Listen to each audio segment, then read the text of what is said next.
Bom dia, pessoal do sexto ano, espero que todo mundo esteja bem aí. Hoje, nesse vídeo, a gente vai estar trabalhando um pouco sobre a civilização chinesa e a civilização indiana. E mais para frente no vídeo a gente vai fazer a correção das atividades da segunda semana do PET 4, ok?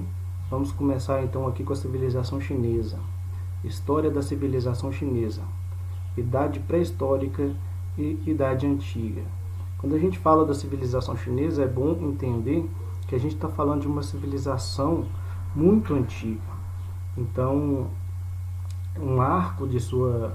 os marcos iniciais da civilização, pelo que a história tem conhecimento, datam de mais ou menos 2000 anos antes de Cristo, né?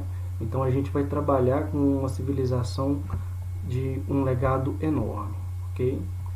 De acordo com a tradição, o povo chinês originou-se no vale Huanghe, ou Rio Amarelo. As provas arqueológicas são escassas, embora tivessem sido encontrados perto de Pequim restos do Homo erectus, que datam de 460 mil anos, e que receberam o nome de Sinanthropus pequinensis. Há provas fidedignas da existência de duas culturas com cerâmica: a cultura de Yanshao, de 3.950 a 1700 a.C. Essa data inicial é imprecisa, tá certo? Quando vier essa interrogação após a data, é porque é uma data imprecisa. E a cultura Longshan, de 2000 a 1850 a.C., tá certo? Sendo que 2000 também é uma data, uma suposição, uma data imprevista. O rio Huanghe, ou Rio Amarelo, atravessa Gansu, China, perto da cidade de Lanzhou. É o segundo rio mais extenso do país, com 4.667 quilômetros de comprimento. Diz a tradição que os Hia, de 1994 a 1766 a.C., foram a primeira dinastia hereditária, embora a primeira de que se tem evidências históricas seja a dinastia Shang. A dinastia Shang, de 1766 a 1027 a.C., governou no centro e no norte da atual China. A capital era situada em Anyang, perto da fronteira norte. A economia era baseada na agricultura, praticavam a metalurgia e o artesanato. A sociedade era aristocrática. À frente sobressaía o rei, que liderava uma nobreza militar. Adoravam seus antepassados e uma profusão de deuses, ou seja, eles eram politeístas. O último monarca Shang foi expulso por um dirigente, Shao, de um estado no vale do rio Wei. Durante a dinastia Shao, de 1122 a 256 a.C., a civilização chinesa foi estendendo-se gradualmente em direção ao norte. A grande expansão do território tornou impossível o controle direto e a responsabilidade foi delegada a senhores feudais, cada um deles encarregado de governar uma cidade murada e seu entorno. Com o tempo, esses estados dependentes foram tornando-se cada vez mais autônomos. A sociedade era organizada em torno da produção agrícola.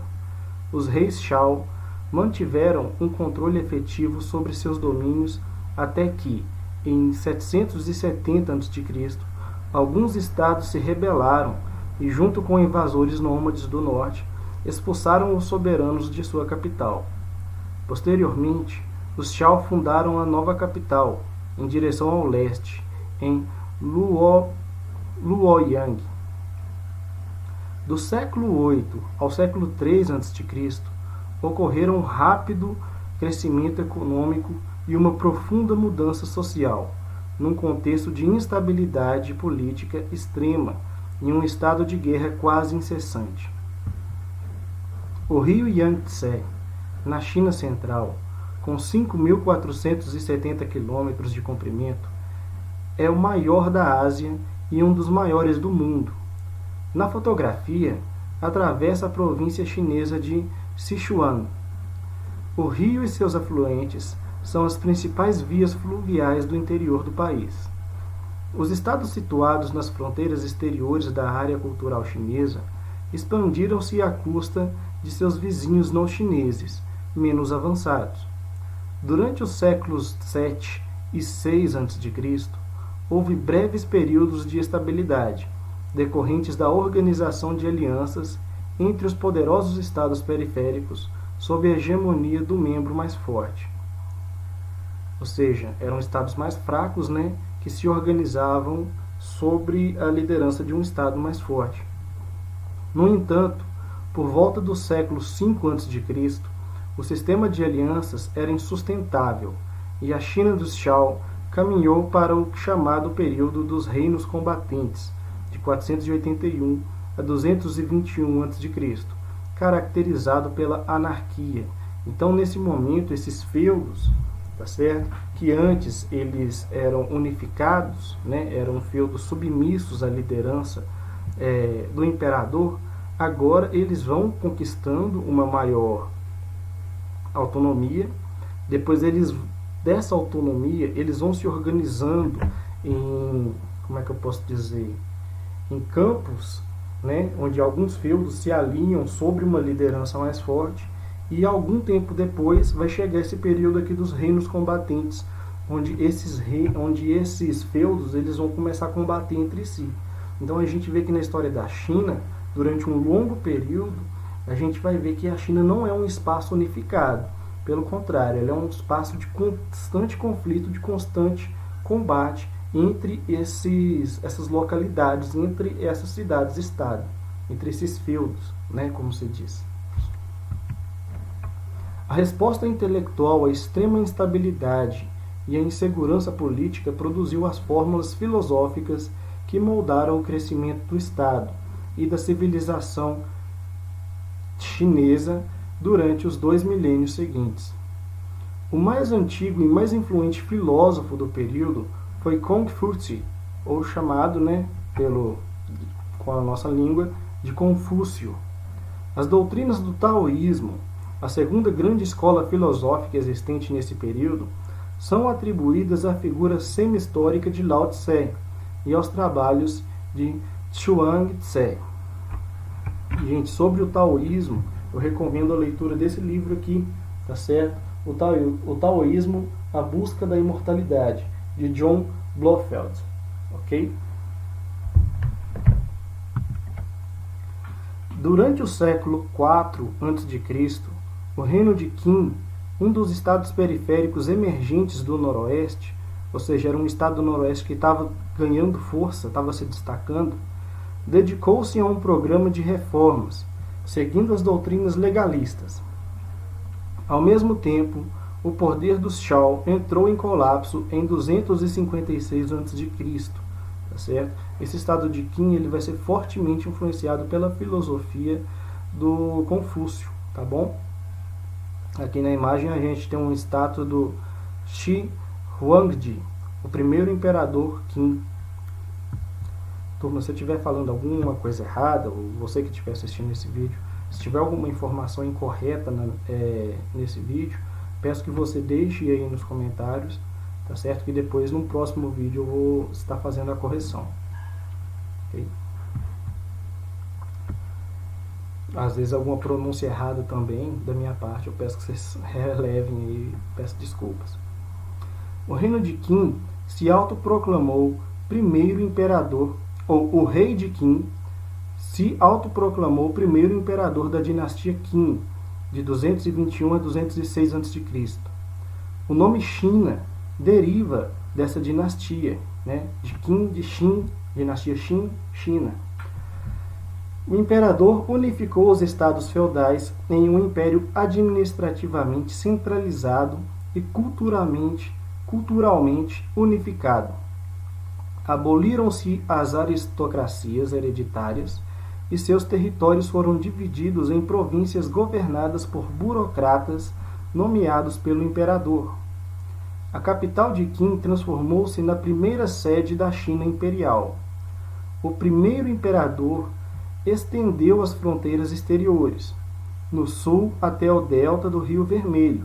O sudoeste dominou as atuais províncias de Yunnan, Guizhou e Sichuan. No noroeste, chegou a Lanzhou, na atual província de Gansu. E no nordeste, a um setor do que hoje é a Coreia. A dinastia Qin concluiu a Grande Muralha Chinesa. Então, gente, essa aqui, ó, na imagem é a Grande Muralha Chinesa, que é considerado um dos maiores patrimônios da humanidade, tá certo? Durante muito tempo, acreditava-se que a Muralha Chinesa seria a única construção humana que poderia ser vista do espaço, tá certo? Que acabou sendo desmentido, né, quando o homem foi à Lua, que não deu para ver a Muralha Chinesa, mas enfim, é uma das construções mais grandiosas aí desse período, né, da antiguidade, e que mostra que, apesar dos recursos parcos, né, dos poucos recursos, a capacidade de construção e a criatividade dessa civilização era muito grande, né, que nota-se, né, justamente pela grandiosidade desse monumento. O peso crescente dos impostos, o serviço militar e os trabalhos forçados criaram um profundo ressentimento contra a dinastia Qin entre as classes populares. Vale lembrar que essa dominação da dinastia Qin, ela não se deu, tipo assim, a gente falou muito da prosperidade, né, da riqueza dessa dinastia, de como essa dinastia foi crescendo, foi se ampliando, trouxe benefícios para a China, né, fez a China se unificar, mas ela não aconteceu, não foram só flores, né, durante esse período. Para fazer essas construções, essas inovações, quem era explorado eram as classes mais inferiores, tá certo? Cobrança de altos tributos, ok? Era um poder muito centralizado.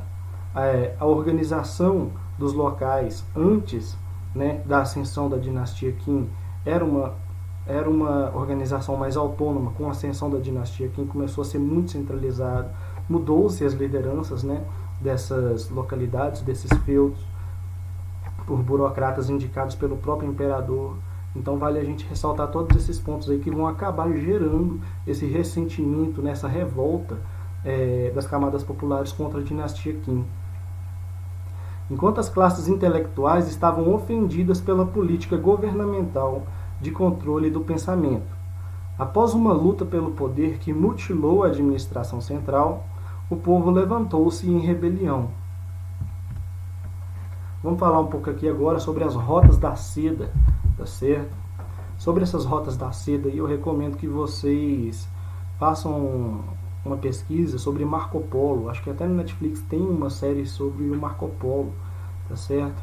Que ele, juntamente com o pai dele, eram, né, comerciantes que faziam essa rota da seda para poder estabelecer um mercado, sobreviviam, né, fazendo comércio.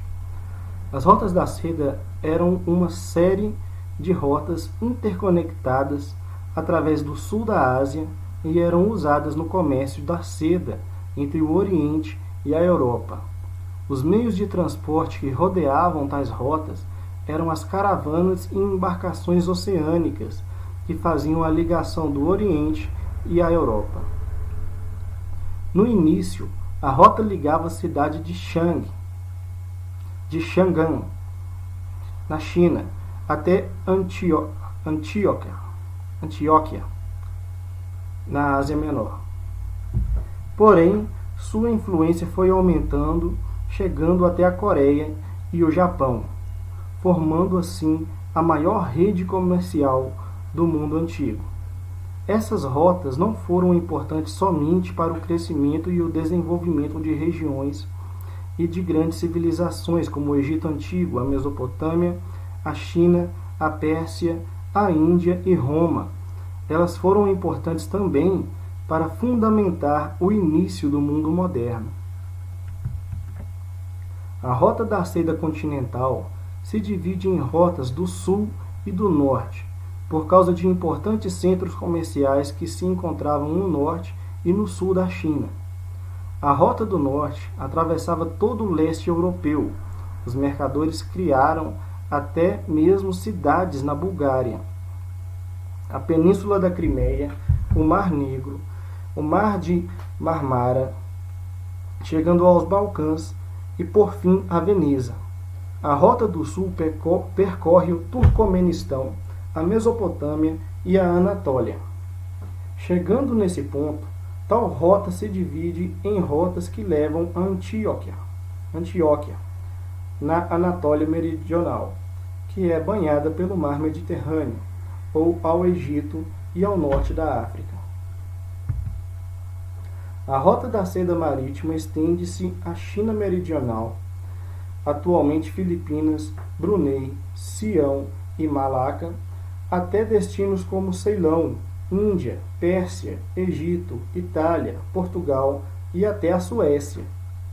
No dia 7 de setembro de 2005, foi confirmado que o Departamento de Patrimônio Histórico de Hong Kong pretende propor a Rota Marítima da Seda como patrimônio da humanidade. Mas falar em Rota da Seda sem procurarmos entender o que é a seda é completamente difícil.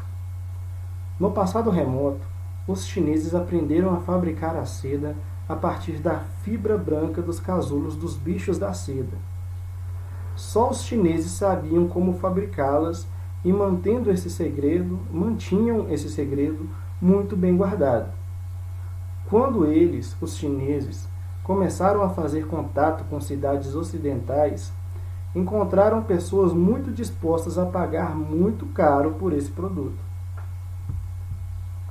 Um lado muito positivo desse processo de produção da seda, e principalmente de todas essas rotas dedicadas ao transporte dela, foi que os dois lados, tanto a China produtora quanto o Ocidente como mercado consumidor, aprenderam muito sobre essas diversas culturas, e isso fez com que se expandisse suas ideias sobre o mundo. Agora vamos falar um pouco sobre a civilização indiana, história da civilização indiana. A civilização indiana é uma das mais antigas do planeta e há evidências arqueológicas que teria começado há 75 mil anos. Sua formação se deu ao longo do rio Indo, que era habitado por caçadores, coletores e nômades. Então a história da Índia, gente, ela remonta ao surgimento, da raça humana.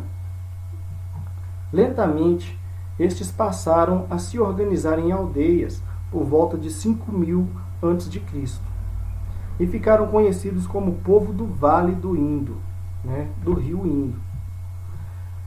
De lá partiram os povos que passaram a viver em toda a extensão da Europa e Ásia, entre 4.000 e 1.000 anos antes de Cristo, os chamados indo-europeus. Então, gente, esses povos indo-europeus são um dos principais responsáveis pela ocupação humana no território da Europa, no território da Europa Oriental, tá certo?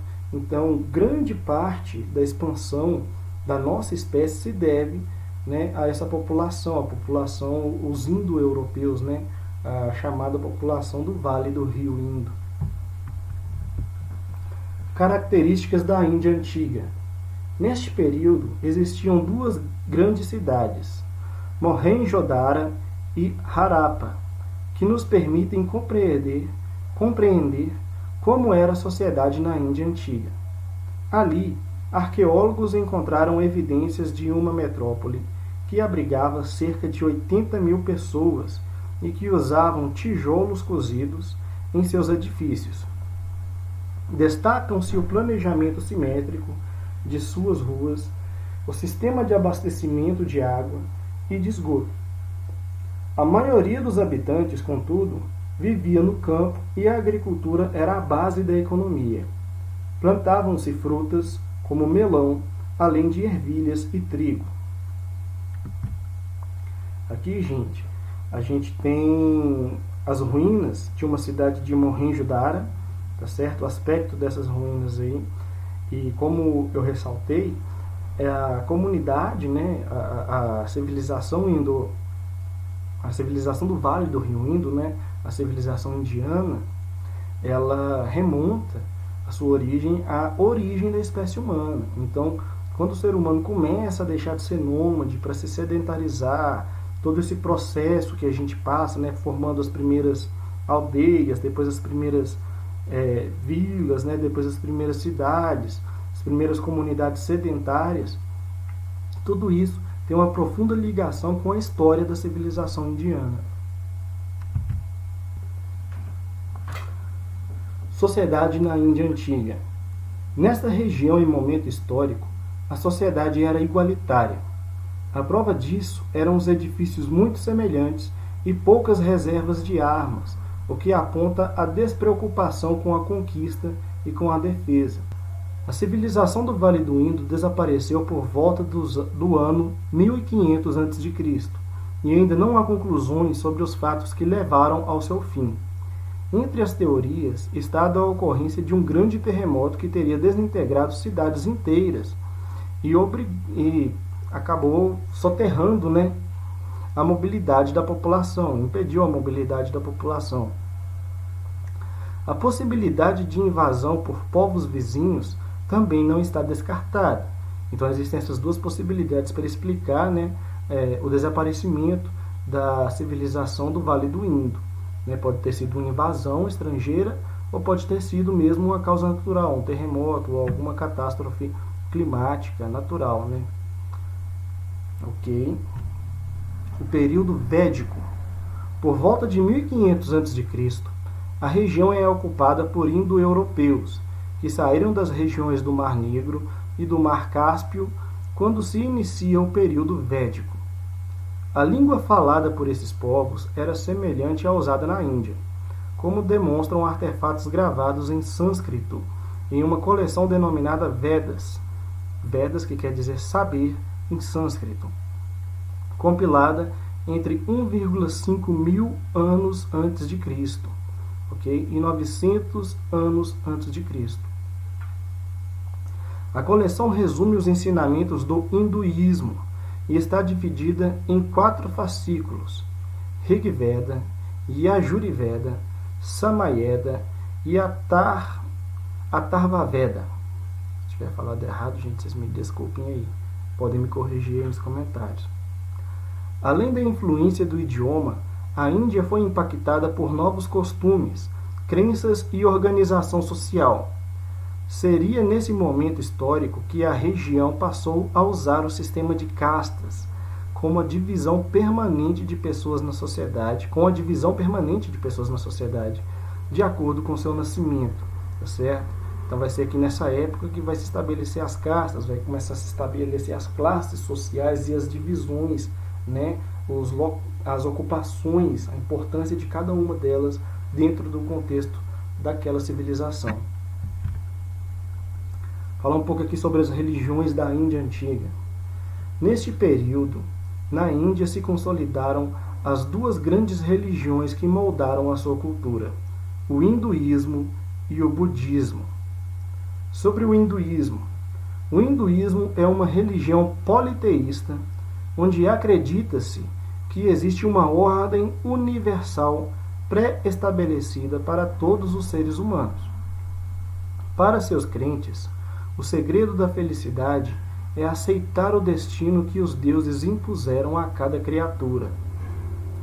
Segundo dados do Ministério do Interior da Índia, em 2001, 80% da sua população se declarou hinduísta. Então a gente vê aqui que a religião deles, a cultura deles, né, a forma de vida, de organização deles é muito conservadora e mantém essas tradições, né, conservadas, apesar do longo período, né, de que datam a origem dessas tradições, desses costumes, dessa cultura. Aqui a gente tem uma estátua do Buda, tá certo? Budismo. O budismo é uma religião baseada nos ensinamentos de Siddhartha Gautama, chamado de Buda. Sua principal lição é que o sofrimento existe por causa do desejo, e se o eliminarmos de nossa vida, deixaremos de sofrer. Esta é a crença de cerca de 8 milhões de indianos, de acordo com os dados do Ministério do Interior da Índia, de 2001. A história do Siddhartha Gautama é engraçada. Tipo assim, não é que seja engraçada, mas ela é muito interessante. Ele era um príncipe, né? Nasceu de um rei muito poderoso, e só que esse rei, ele desejava muito, né, que esse príncipe, né, que o Siddhartha pudesse herdar o seu legado, né, herdasse seu reino, se tornasse um monarca, um governante, dominasse o povo, né, governasse o povo. E o que aconteceu? Como era de costume no nascimento, né, de pessoas da nobreza, os sábios, né, os sacerdotes, eles iam visitar e tecer profecias, né, para o recém-nascido. E vários sacerdotes foram lá e fizeram as melhores profecias, falaram que ele ia ser um homem muito sábio, que ele ia ser um homem, né, muito equilibrado, que ele ia ser muito inteligente, tal, coisa, muitos elogios, até que viu um sacerdote que já estava já há muito tempo em isolamento da sociedade. Muitos nem acreditavam que ele ainda estava vivo, e no que ele chega no local e vê o Siddhartha, ele faz a profecia e diz assim: esse aqui vai ser um líder, né, para nós, seguidores do mundo espiritual, né, os sacerdotes. E o pai dele acha isso estranho, pensa assim: ele vai ser um rei sacerdote. O profeta, ele nega, ele diz: não, ele vai ser um sacerdote, ele vai ser um líder religioso. E com isso o pai, ele fica muito transtornado, ele fica muito chateado, porque o sonho dele era ter um filho, né, homem, para governar o seu reino. Então nesse momento ele procura estabelecer um isolamento do seu palácio com o resto da sociedade, com o resto do reino. Então, de tempos em tempos, ele mudava os empregados, né, da corte, porque ele não queria que o seu filho conhecesse a velhice. Se alguém adoecesse, logo era demitido, porque ele não queria que o seu filho conhecesse a doença. E em momento algum, o filho poderia ver alguém morrendo, né? O filho não conhecia a morte. Então, os principais sofrimentos da existência, né, que é o envelhecimento, que é a doença, que é a morte, Siddhartha Gautama cresceu, né, sem conhecer. Até que um dia, numa festa, onde todo mundo estava bebendo e tal, e acabou caindo no sono, ele pediu para um dos seus empregados para levar ele para fora, né, das fronteiras do palácio, e esse empregado leva. Quando ele está andando junto com o empregado, né, ele vê um homem velho pedindo esmolas. De cara ele já conhece a velhice e a pobreza. Mais à frente ele encontra uma pessoa enferma, né, um doente, e ele pergunta: o que está acontecendo com esse homem? Fala: não, ele está doente. Mas como assim? O que é isso? O que é a doença? Aí o empregado responde: esse é o destino de todo ser vivo, em algum momento ficar doente. E mais para frente ele encontra um cadáver. Em algum momento desse passeio ele encontra um cadáver, e ele fica muito espantado, né, com aquilo, porque ele não conhecia a morte. E ele pergunta para o empregado, ele fala: assim como a doença, esse aí também é o destino de todo ser vivo. Tudo que é vivo morre. Aí ele volta, né, muito impactado pela experiência, e depois de algum tempo ele resolve abandonar tudo. Abandona a coroa, abandona a legitimidade de governo, né, a hereditariedade dele, né, como governante, abandona todos os privilégios, vai para a floresta para ficar junto com os ascetas. Aí corta o cabelo, que ele tinha um longo cabelo, e começa a enfrentar fortes períodos de jejum, e não come. Nesse período ele ficou muito magro, que inclusive dizem que as costelas dele ficavam aparecendo mesmo, assim, a ossatura dele ficava evidente, né, na pele.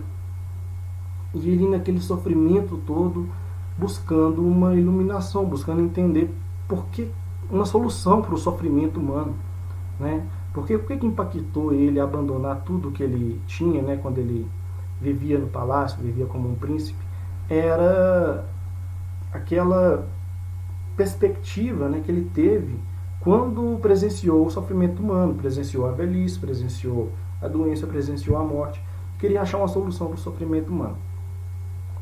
Então, naquele momento, ele começa nessa busca, né, jejuando, né, fazendo longos períodos de meditação, fazendo aquelas posições de yoga, eu não sei, se contorcendo tudo e naquela situação, e buscando, né, de alguma forma uma iluminação, mas não encontrou nada.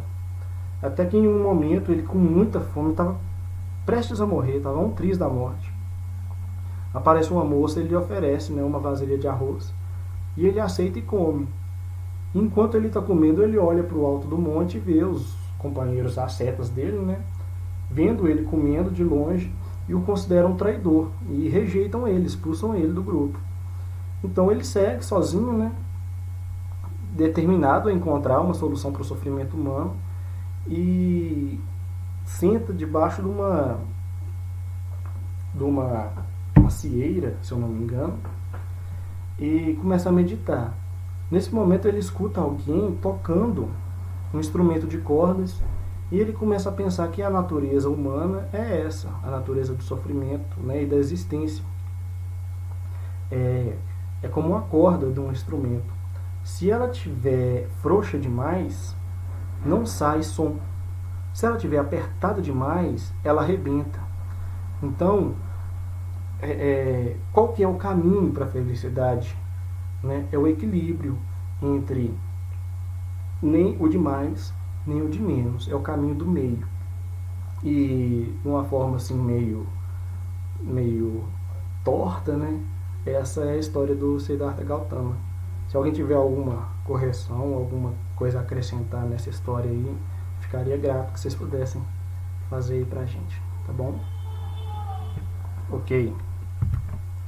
Invasões estrangeiras na Índia Antiga.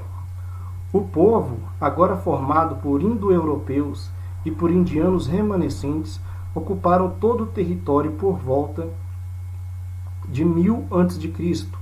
e em meados de 600 a.C. estava dividido em 16 reinos. As primeiras invasões estrangeiras ocorreram em 520 a.C., quando os persas tomaram a região a partir do norte nas incursões lideradas por Dário o Grande. O domínio de Dário permanece por volta de 200 anos, até a chegada de Alexandre o Grande, que invadiu o sul da Ásia e ocupou parte da Índia. Ok? Agora a gente vai iniciar aqui as atividades do PET 4, ok? Da semana 2, na verdade, a China e a Índia no mundo antigo. Isso aqui foi um erro no slide, vocês me desculpem. Inicialmente o PET ele traz esse texto aqui, ó. Vamos fazer a análise dele. China e Índia, 2 grandes países, 2 antigos povos. Quando falamos em civilizações antigas, geralmente lembramos dos mesopotâmicos, dos hebreus, dos fenícios e dos egípcios. No entanto, nunca poderemos deixar de citar a civilização chinesa. Estima-se que comunidades foram se desenvolvendo ao longo das margens dos rios Huanghe, o Rio Amarelo, e Yangtze, o Rio Azul, por volta de 7.000 a.C. e 5.000 a.C. Inicialmente vivendo do cultivo de arroz e outros cereais, os habitantes dessas localidades aproveitaram-se da grande fertilidade das terras ocasionadas pelas cheias dos grandes rios. Ao longo dos anos, foram domesticando animais como cachorros e porcos e dominando a arte da metalurgia e fabricando ferramentas de bronze, provavelmente por volta de 3.000 a.C. a 1800 a.C. Ao longo dos anos, a sociedade chinesa passou a ser governada por reis em longas dinastias, sucessão de membros de uma mesma família no poder. Né? Que é o significado de dinastias, é uma sucessão de membros de uma mesma família no poder. A primeira que se tem comprovação escrita na China é a dinastia Shang, de 1500 a.C.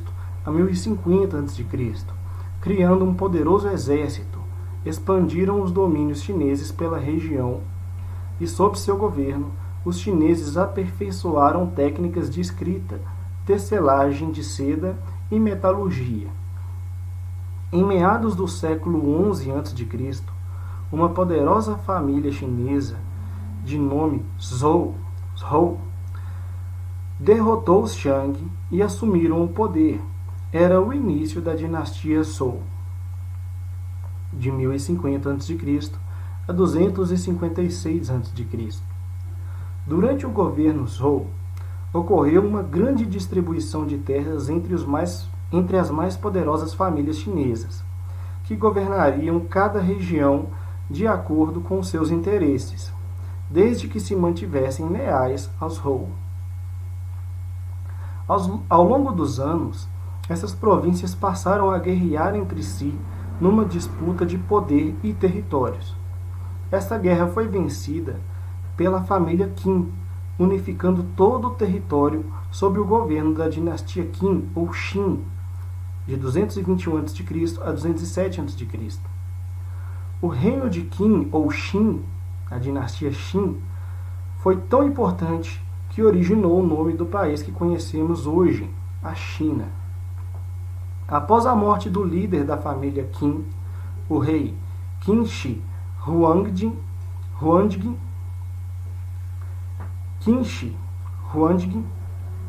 no ano 210 a.C., Liu Bang, líder da família Han, assume o poder, destituindo os Qin e iniciando a dinastia Han, de 206 a.C. a 220 d.C. Sob o governo de Han, a China estabeleceu relações comerciais com os povos vizinhos, aumentando o poder de sua nobreza e inaugurando uma importante via mercantil com o mundo ocidental, a Rota da Seda. Han foi a última grande dinastia chinesa do mundo antigo. Após a sua queda, a China fragmentou-se em outros reinos, unificando-se novamente séculos mais tarde. Momento da curiosidade. Um grande exército feito de argila cozida, terracota, foi descoberto por acidente em 1974 por camponeses chineses perto da cidade de Xi'an, na China atual. Ao serem desenterrados, foram encontrados cerca de 7.000 estátuas de soldados em tamanho natural e de 200 cavalos, todos em terracota, todos em argila cozida. Eles representavam a guarda real do imperador Qin Huangdi, da dinastia Qin. Seus soldados foram encontrados a menos de 2 quilômetros de sua tumba. Outra grande obra arquitetônica iniciada durante a dinastia Qin foi a Grande Muralha, com quilômetros de extensão e cerca de 7 metros de altura e 7 de largura. Serviu como proteção do território chinês de invasores vindos do norte.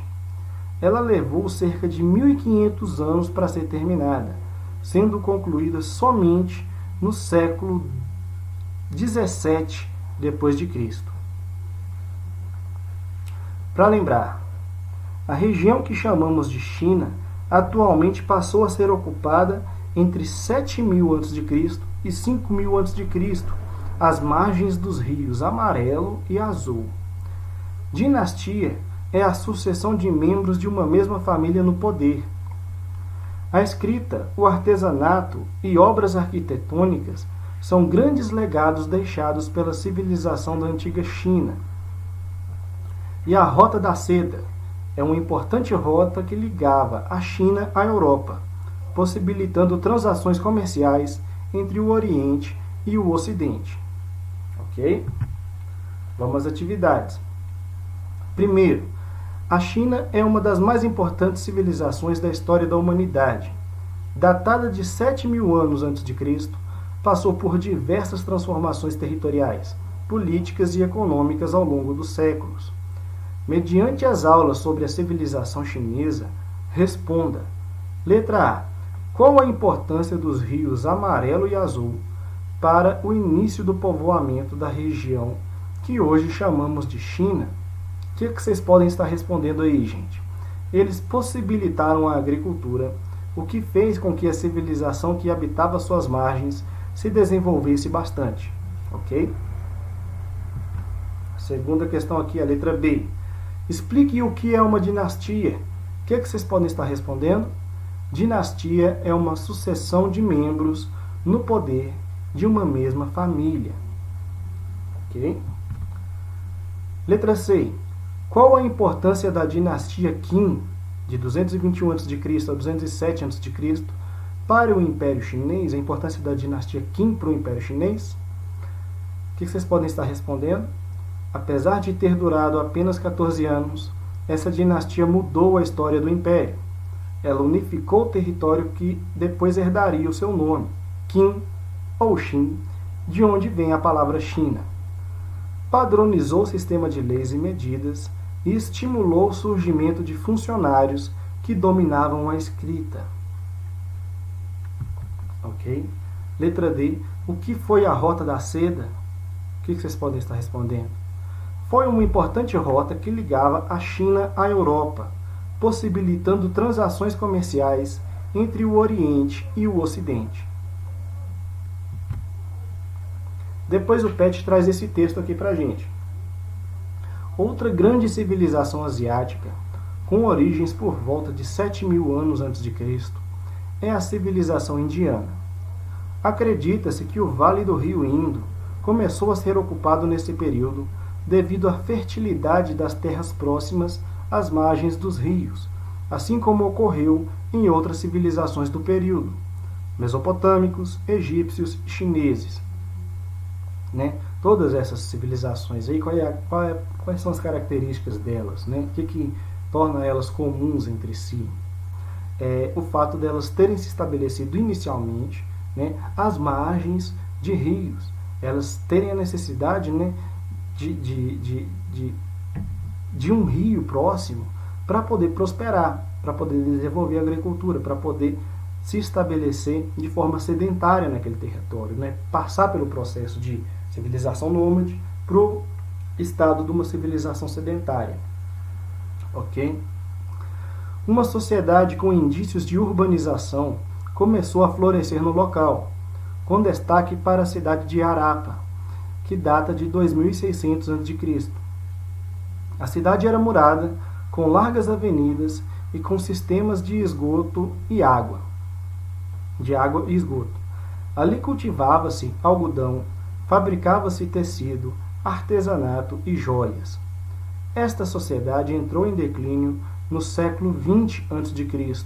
e suas cidades foram abandonadas. Por volta de 1500 a.C., tribos nômades originadas da Europa Oriental dominaram a região da Índia, dando início a uma nova civilização, fixando-se ao longo do rio Ganges. A principal fonte de conhecimento desse período são as escrituras em formas de poema, denominadas Vedas, ou livro do conhecimento, escrito em sânscrito.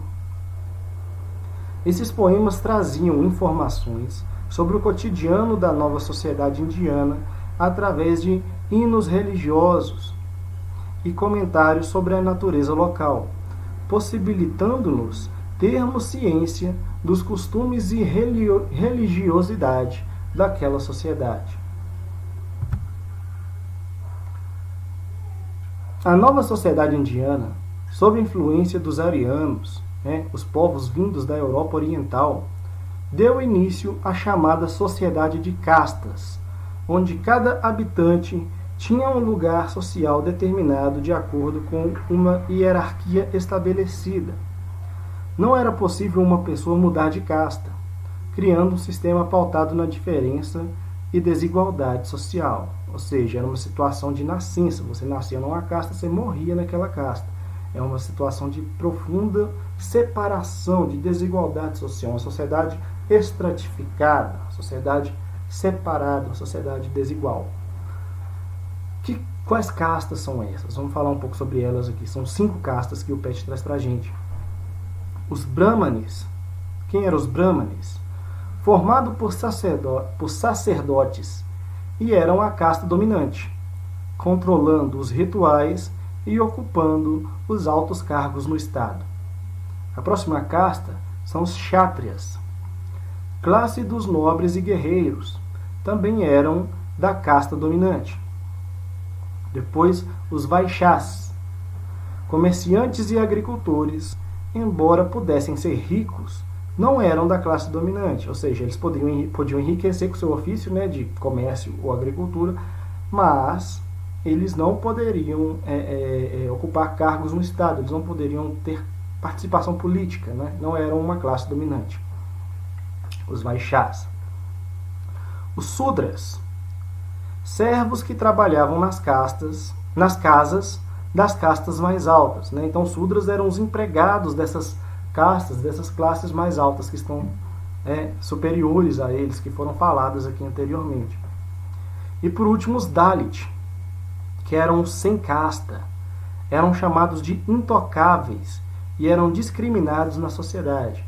Gente, esses Dalit, eles mal podiam ser encostados, para vocês terem uma noção do quão sem valor eles eram, né, colocados dentro da visão social na cultura indiana desse período aqui da sociedade de castas, tá bom?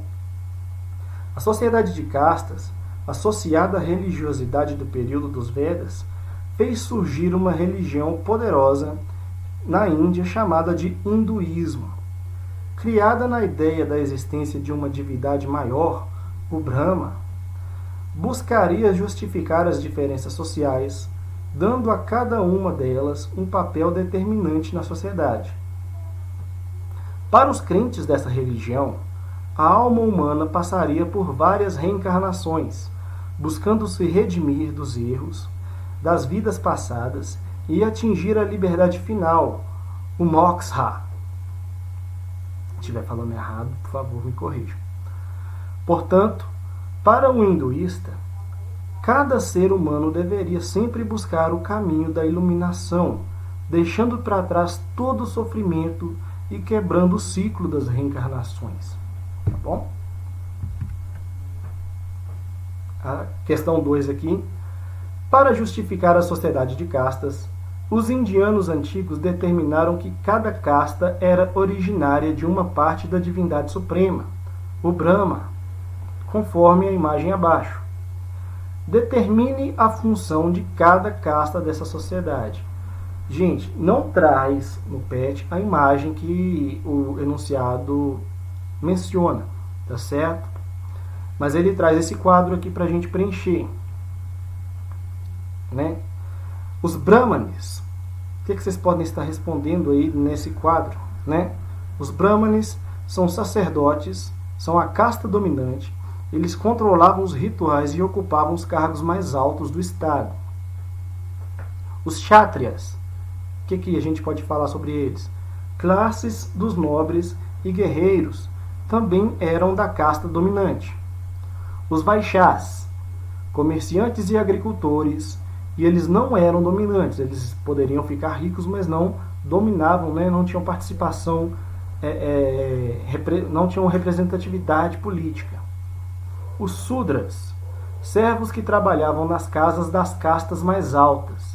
E por último, os Dalits, que eram sem casta, eram chamados de intocáveis e eram discriminados na sociedade.